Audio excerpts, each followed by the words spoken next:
Son visage est encore inconnu des Français, mais depuis hier soir, il est un des ministres les plus importants. Le député haut-savoyard du camp présidentiel, Antoine Armand, 33 ans, hérite du portefeuille central de l'économie et des finances. Au paquebot de Bercy, il est accompagné de Laurent Saint-Martin, macroniste de la première heure, candidat malheureux au régional en Ile-de-France. Il récupère le dossier brûlant des comptes publics. Un portefeuille si important qu'il est directement rattaché au Premier ministre. Mais pour la gauche, changement de visage ou pas, si la ligne politique est la même, cela ne changera rien.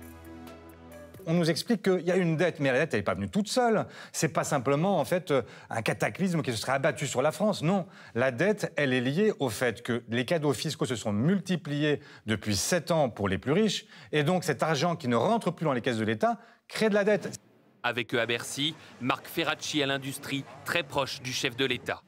Autre députée Renaissance à entrer au gouvernement, Anne Genté à l'Éducation nationale.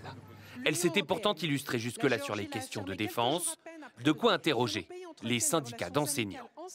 Beaucoup de colère, puisqu'on a une nouvelle ministre qui ne connaît rien à l'éducation nationale, qui ne s'en est jamais préoccupée et qui se retrouve nommée ministre de ce grand ministère à un moment où l'école traverse une crise sans précédent.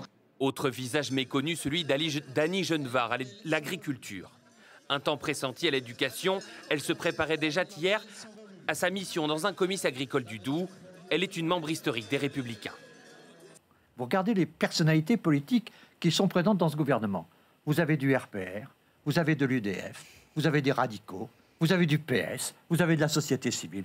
Il y a 10 ans, on aurait dit c'est un gouvernement, entre guillemets, normal.